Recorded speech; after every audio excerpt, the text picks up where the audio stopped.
Muy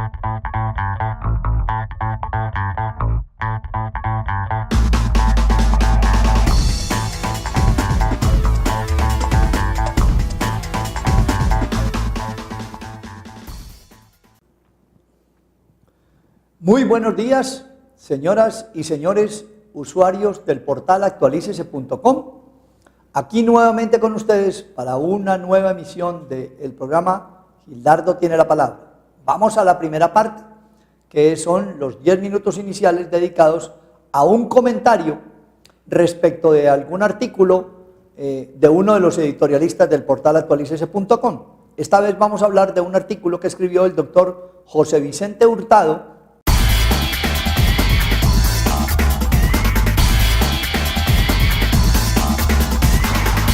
Las supersociedades emiten reglas a las sociedades de autofinanciamiento comercial.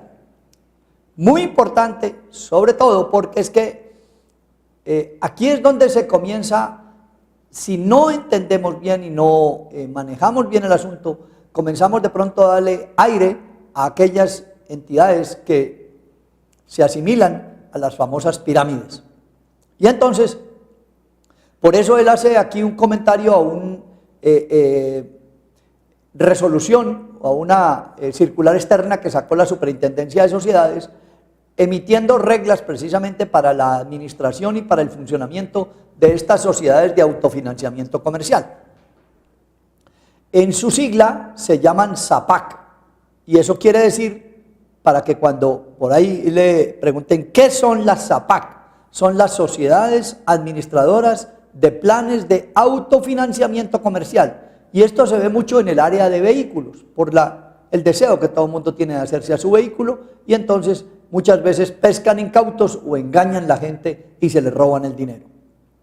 ¿En qué consisten esos planes de autofinanciamiento comercial? Se pregunta él allí en ese artículo, y básicamente no son otra cosa que los planes que conforman grupos de personas que se vinculan a través de un contrato. Óigame bien, es un plan que conforma un grupo de personas a través de un contrato, más o menos como lo que digo que, pues no es esto, pero como se comienzan a formar las famosas pirámides.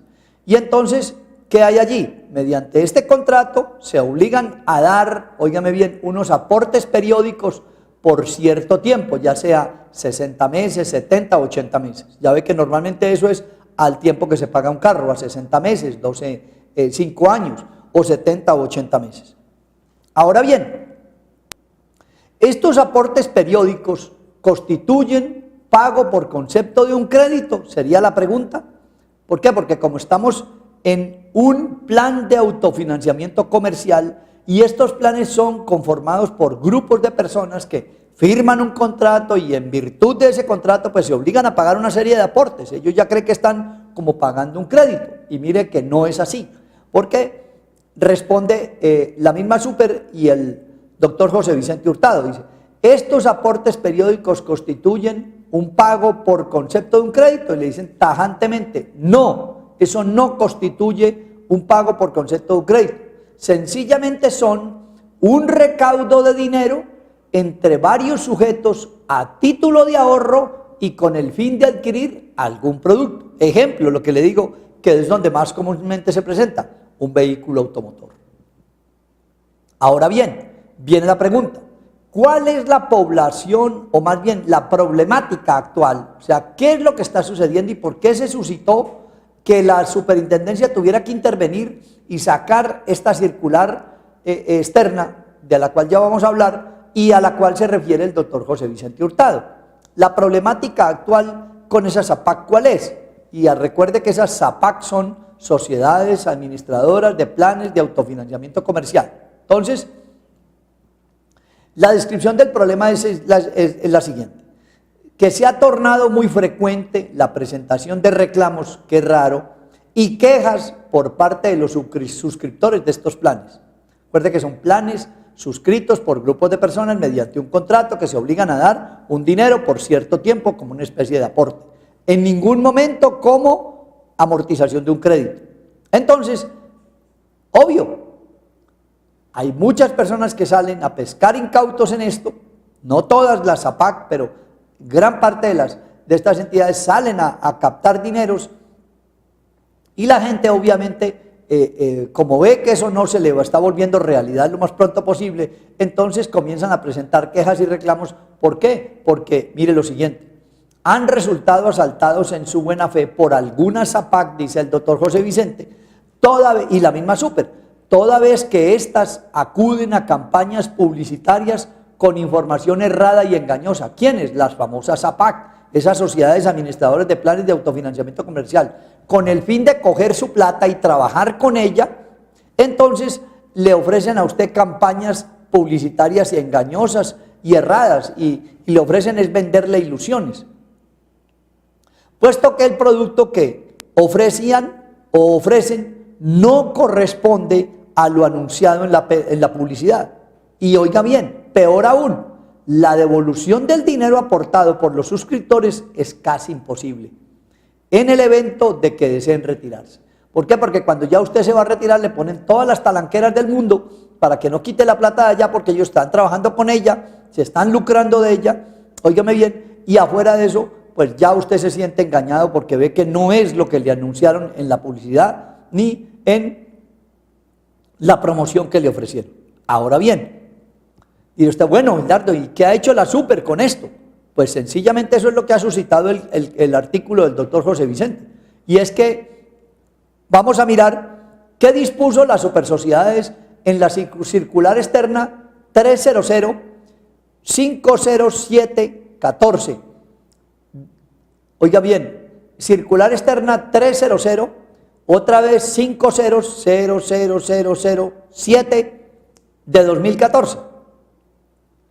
Entonces esta circular externa que dispuso la Super dice lo siguiente: con el fin de proteger a los suscriptores y generar confianza en el público en los instrumentos de financiamiento, la circular que le acabo de mencionar integró las normas del Estatuto de Protección al Consumidor de la Ley 1480 del 2011 a las instrucciones que están regulando esta APAC, y para el efecto está estableciendo lo siguiente: que las APAC se podrían constituir como sociedades anónimas. Está bien, dice la Super, según el procedimiento establecido por la Constitución de Entidades Vigiladas por la Superfinanciera. ¿Qué también dispuso la Super? Que el objeto social de las APAC se debe centrar exclusivamente a la administración de planes. ¿Derivados de qué? De algún pago periódico por unas sumas orientadas a eso. ¿A qué? A estructurar fondos que conforman una pluralidad de personas con el propósito de autofinanciar la adquisición de bienes o servicios a través de un fondo común, sin perjuicio de realizar actividades complementarias a dicho objeto social en los términos del artículo 99 del Código de Comercio. Ahí está el peligro, cuando les abren la puerta. Tercero, dice la Super, prohibirle a las APAC, sociedades de autofinanciamiento de planes comerciales, o sociedades administradoras de planes de autofinanciamiento comercial, más bien, les están prohibiendo entregar dinero u otorgar crédito a los suscriptores, porque ellas no son entidades financieras, óigame bien, ni entidades bancarias. También le está prohibiendo a estas APAC colocar los planes de autofinanciamiento comercial para la adquisición de vivienda. Le dicen, solamente fue para otros productos diferentes a vivienda y incluso para vehículos. Y aquí viene una cosa importante: las APAC deben tener un capital pagado no inferior a 3.000 salarios mínimos. En el año 2014 estamos hablando de 1.848 millones de pesos. También le está prohibiendo que el pasivo externo de estas APAC, incluido el endeudamiento que adquieran para facilitar o acelerar entregas, no podrá exceder 20 veces su patrimonio. Oiga bien, su endeudamiento no puede exceder 20 veces su patrimonio. También les está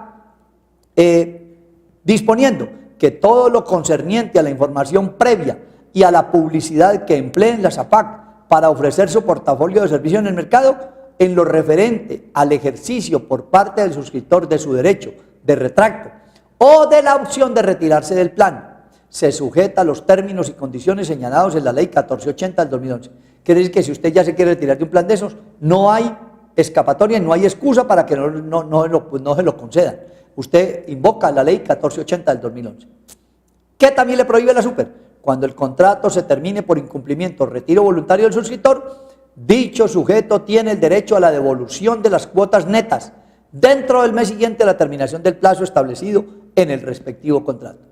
Finalmente, dispone la Super, los dineros aportados para la conformación de estos grupos serán recibidos y administrados. Oiga bien, muy importante esto para que usted se asegure de que eso está siendo así, que no estén jugando con su dinero. Los dineros aportados para la conformación de los grupos serán recibidos y administrados por una fiduciaria autorizada por la Superfinanciera, en virtud de un contrato suscrito entre la SAPAC y la fiduciaria. Muy bien, eso era todo lo que tenía para comentarles respecto de este artículo, que me parece bastante interesante porque busca es frenar esos abusos que comienzan a cometer estas sociedades cuando se conforman por la voracidad de captar el dinero de parte suya y no devolvérselo, viendo que usted tiene la posibilidad de retracto de acuerdo con lo que dice la Super. Muy bien, hacemos una pausa y ya regresamos para la segunda parte del programa.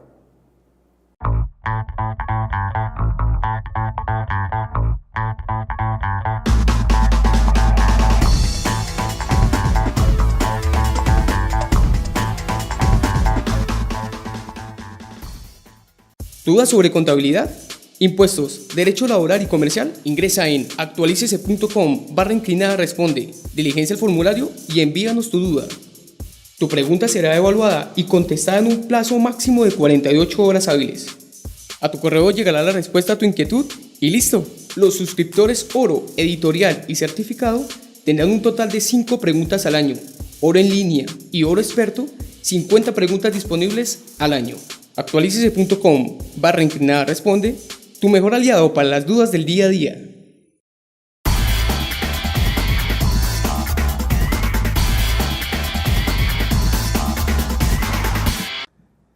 Muy buenas, nuevamente aquí con usted para la segunda parte del programa, que consiste en estos 20 minutos finales del programa dedicarlos al tema del día.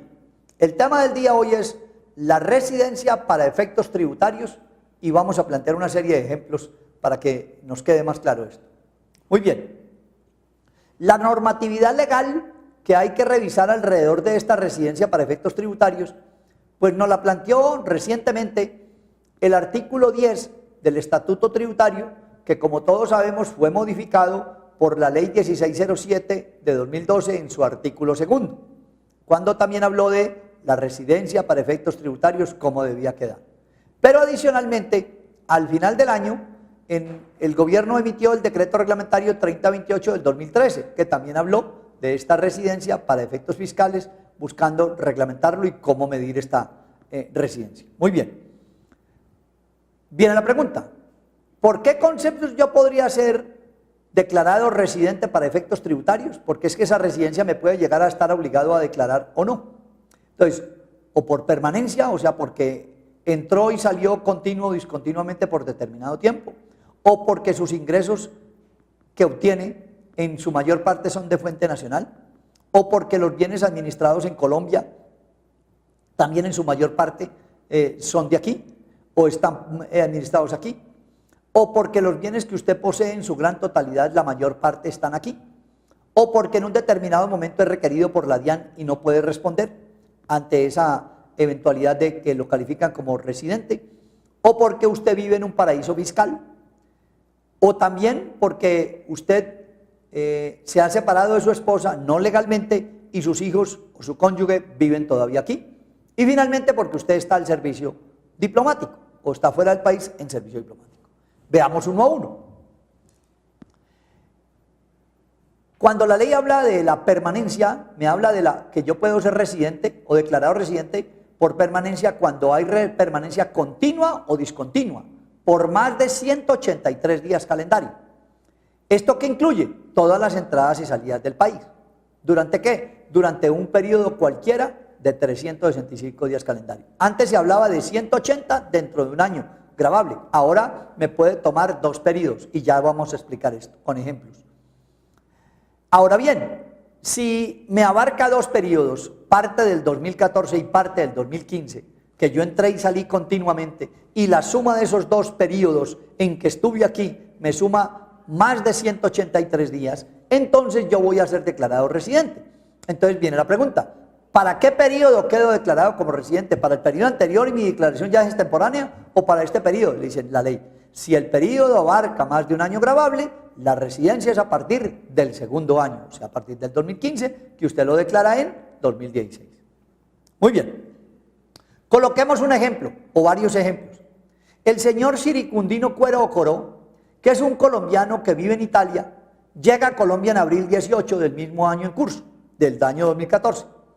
Se regresa a Italia en diciembre 16 del mismo año, o sea, ahora en 2014. ¿Cuántos días permanece él aquí?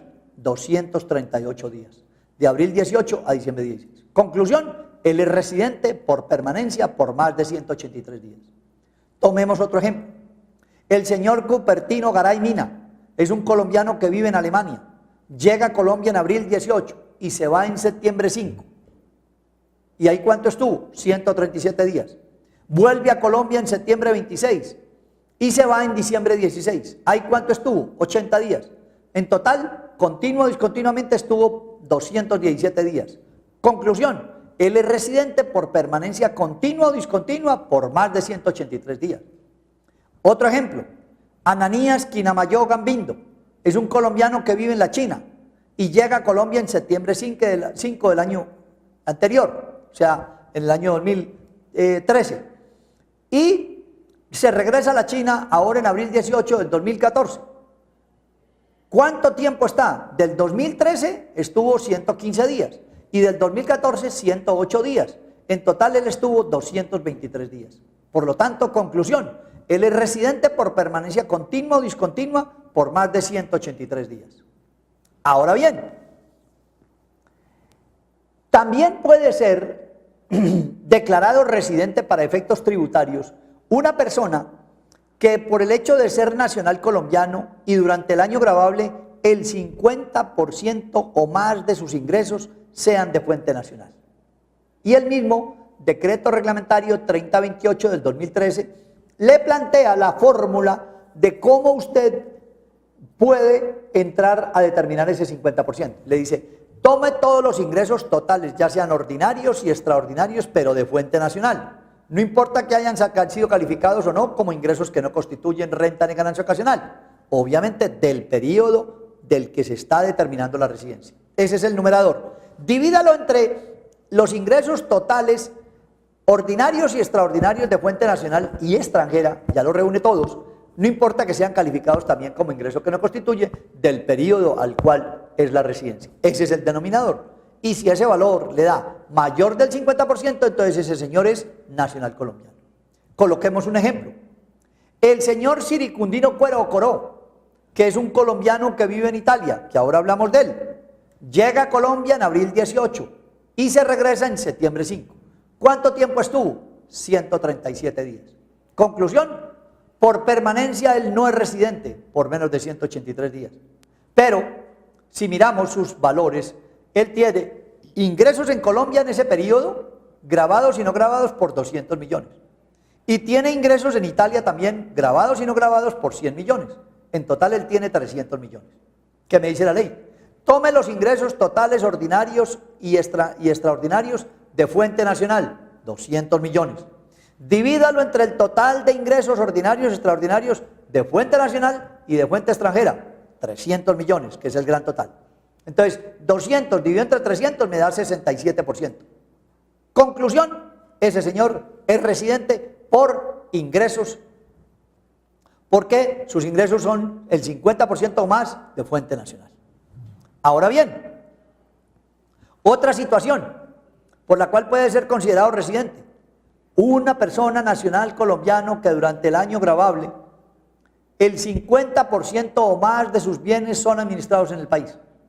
Entonces, lo primero que le dice la ley, hay que entender que la administración de los bienes, ¿qué es eso? O sea, ¿qué se entiende por administración de bienes? Entonces la misma ley, decreto reglamentario 3028 le define. Administración de bienes es la gestión o la conservación de cualquier forma de los bienes de las personas objeto de análisis. Ahora bien, ¿dónde debe estar esa administración de los bienes? Entonces le dice, esas son actividades diarias de gestión o conservación que se deben llevar a cabo en el territorio nacional.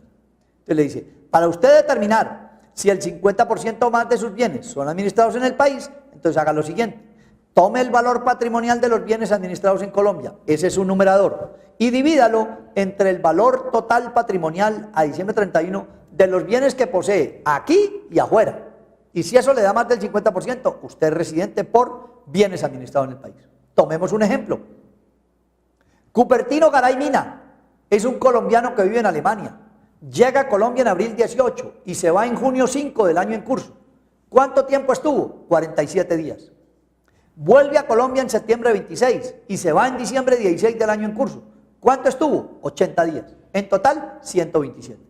Conclusión, no es residente por permanencia continua o discontinua de menos de 183 días. Pero, si miramos sus bienes, mire lo que pasa. Los bienes poseídos y administrados en Colombia son 350 millones. Y los bienes poseídos en Alemania son 150 millones. Entonces la ley le dice, tome el valor patrimonial de los bienes administrados en Colombia, 350. Divídalo entre el total valor patrimonial a diciembre 31 de los bienes que posee aquí y afuera. 350 más 150, 500. Entonces 350 divide entre 500, eso le da el 70%. ¿Qué quiere decir? Que este señor es residente para efectos tributarios por el concepto 50% o más de sus bienes administrados en el país. Ahora bien, hay otra posibilidad que le plantea la ley, y es que usted puede ser calificado como residente para efectos tributarios si es nacional colombiano y durante el año gravable el 50% o más de sus activos se entienden poseídos en el país. Y para el efecto, el decreto reglamentario 3028 le dice, para usted determinar ese 50%, divida el valor patrimonial de los bienes poseídos en Colombia entre el valor total patrimonial a diciembre 31 de los bienes que posea aquí y en el exterior. Recordando, dice ese artículo 3028 de ese decreto reglamentario 3028, recordando que por valor patrimonial de los bienes y activos, ¿cómo se determina o qué se entiende? Recuerde que valor patrimonial es aquel valor por el cual la legislación tributaria taxativamente o puntualmente, expresamente en el estatuto, me está diciendo por qué valor se declara. Por ejemplo, las acciones, le dice, se declaran por su costo de adquisición. ¿Sí? En el caso de las personas naturales que no llevan contabilidad, le dice, ¿por qué valor me declara el efectivo en caja y bancos? Le dice, por el valor que figura en el extracto bancario.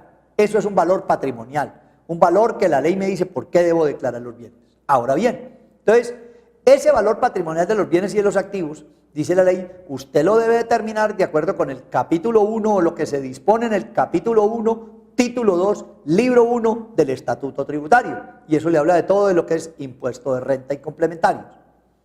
Ahora bien, si no aplican los valores anteriores, entonces usted va a tomar como valor de adquisición, óigame bien, en ambos casos, el valor ¿qué? ¿Cuánto le valió comprarlo? Si usted no aplica para ese valor patrimonial, entonces le dice, entonces toma el valor de adquisición, es su costo de adquisición. Es importante tener en cuenta que en ambos casos usted siempre debe ir ajustando ese bien por aquel porcentaje de ajuste en activos fijos que dice el gobierno cada año y que está en el artículo 868 del Estatuto Tributario. Muy bien, entonces vamos a hacer un ejemplo de este señor para saber cuándo es residente para efectos tributarios, porque él es nacional colombiano y durante el año gravable saber si tiene el 50% o más de sus activos poseídos en el país. Entonces, hablemos del señor Ananías Quinamayo Gambindo. Ese señor es un colombiano que vive en la China y llega a Colombia en diciembre 16 del año anterior, o sea, en diciembre 16 del año 2013. Entre diciembre 16 y diciembre 30 estuvo 14 días en Colombia. Pero él se regresa a la China en abril 18 del año 2014. Ahí estuvo ¿cuántos días? 108 días. En total le suman 122 días. En conclusión diríamos que por residencia, ese señor, óyeme, por permanencia más bien, continua o discontinua en el país, ese señor no es residente. Óigame bien, ¿por qué? Porque estuvo menos de 183 días. Pero, vamos a revisarle su situación de los bienes. Y dice que sus bienes poseídos en Colombia suman 420 millones. Y los bienes poseídos en la China suman 190 millones de pesos. Entonces, quiere decir que el señor tiene 610 millones en total. Ahora bien, entonces, para encontrar esta fórmula de los bienes poseídos en Colombia, entonces le dice la ley, divida el valor patrimonial de los bienes poseídos en Colombia, 420, sobre el total valor patrimonial a diciembre 31 de los bienes que posee aquí y afuera, o sea, 610, 420 más 190. Al dividir 490 entre 610, le da el número mágico, 69%. ¿Qué quiere decir? Que este señor nacional colombiano y que durante el año gravable obtuvo el 69% de sus, tiene el 69% de sus activos poseídos en el país, es residente. ¿Por qué? Porque supera el 50%. Ahora bien, cuando también yo soy residente para efectos tributarios. También soy el residente para efectos tributarios cuando la DIAN, producto de la información exógena que ella recoge, me requiere para decirme por diferente información que me ha llegado, incluso por cuál, la que está en los aeropuertos, la de las oficinas de inmigración y los señores que vigilan cuando usted entra y cuando sale del país. Entonces le dice, necesito que usted me defina o me aclare estos datos que me han mandado estas personas de que usted estuvo por más de 183 días con residencia aquí, continua o discontinua. Entonces le dice, si usted no puede acreditar esa situación, entonces le dice la DIAN, toma como que usted fue residente para efectos tributarios, si usted no puede acreditar esa residencia en otro país. Ahora bien, viene otro, y es que cuando usted también puede ser considerado residente para efectos tributarios, le dice, cuando usted tenga su residencia fiscal en un paraíso fiscal. Oigan, cuando usted tenga su residencia fiscal en un paraíso fiscal. Esto era lo que le pasaba a quién, a Falcao y a James. Ellos vivían en el Principado de Mónaco. El Principado de Mónaco es un paraíso fiscal a nivel mundial. Y recuerde también que es importante, cuando usted le va a definir la residencia para efectos tributarios a una persona natural por efectos de vivir en un paraíso fiscal, leerse el decreto reglamentario 2193 del año 2013, que fue el decreto que nos dijo cuáles eran las primeras jurisdicciones que a partir del 2014 se iban a considerar paraísos fiscales. Pero también es bueno que revise el decreto reglamentario 1966 del 2014, que excluyó unos e incluyó otros y en total dejó 41 jurisdicciones territoriales como paraíso fiscal para el 2015. Y ahí hay una situación especial, incluyó a Panamá, pero por aquella situación que se suscitó con la República de Panamá y que todos nos dimos cuenta de ese proceso diplomático, el gobierno produjo el decreto reglamentario 2095 del 2014, ahí recientemente, seguidito de ese, y excluyó nuevamente a Panamá, hasta que los dos se sienten a hablar de cómo es que van a hacer aquellos trámites que exige la OCDE, ¿sí? Entonces, para saber si lo califica o lo excluye, porque ya lo excluyó, volvió y lo excluyó, pero lo está dejando ahí como en interdicción por un tiempo mientras se define. ¿Por qué también usted puede ser considerado residente? Dice, porque usted es un nacional colombiano y que durante el año gravable, oiga bien, un nacional colombiano y que durante el año gravable su cónyuge o compañera permanente o no separado legalmente, oigan, su cónyuge o compañera permanente de la cual usted no se ha separado legalmente, pero los hijos menores de edad y que son dependientes suyos tienen residencia fiscal. ¿Eso qué es? Que si usted se va para el extranjero y abandona a la persona con la cual está viviendo o ha vivido mucho tiempo y esa persona de la que usted no esté separado legalmente y tanto ella como sus hijos viven en Colombia, o sea, son residentes de Colombia, entonces a usted se le considera residente para efectos fiscales por esa situación. Y también por usted encontrarse fuera del país en una misión diplomática. Esa es otra situación que también tiene que considerar la ley para definir su residencia para efectos fiscales. El que si usted se encuentre fuera del país en realización de una misión diplomática. Recuerde que eso es como un territorio colombiano allá en el exterior. Entonces no es que usted esté ya viviendo allá, le dice no. Usted se considera residente para efectos tributarios cuando se encuentra fuera del país en una misión diplomática. Ahora bien, es importante tener en cuenta, óigame bien, para esta residencia para efectos fiscales, lo que dispuso el artículo 5 del decreto reglamentario 3028 del 2013. Óigame bien, artículo 5 del decreto reglamentario 3028 del 2013. Y es lo siguiente, que cuando usted está determinando la residencia de una persona natural, en virtud de los literales B, C y D, ¿cuáles son? A, que el 50% más de sus ingresos sean de fuente nacional. C, que el 50% o más de sus bienes sean administrados en el país. Y D, que el 50% o más de sus activos se entiendan poseídos en el país.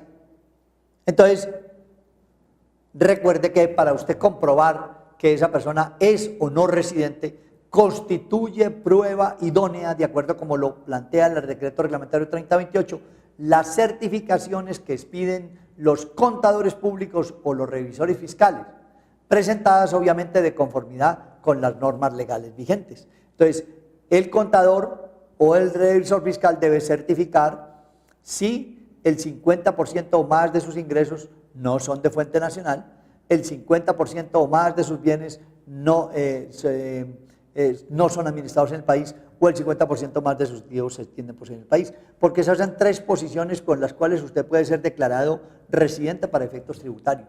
Entonces, en el evento en que eso no califique, usted puede obtener una certificación del contador y del revisor fiscal para decir, vea, es que yo no califico y aquí está la certificación del contador. O por el contrario, sí califico para residencia para efectos fiscales y aquí está mi certificación del contador y del revisor fiscal, que previamente me revisaron mi información para definirme si era residente o no era residente, de acuerdo con estos porcentajes y de acuerdo con los ejemplos que hemos planteado aquí. Entonces, recuerde, es importante que tenga claro que el artículo 10 del Estatuto Tributario, que tradicionalmente había establecido la residencia para efectos tributarios y que antes se hablaba de 180 días en el mismo año, el artículo 2 de la Ley 1607 de 2012 modificó este artículo y lo trasladó que por permanencia fuera de 183 días o más, y no solamente en un periodo, sino ya tomando dos periodos, porque dice en un periodo de 365 días.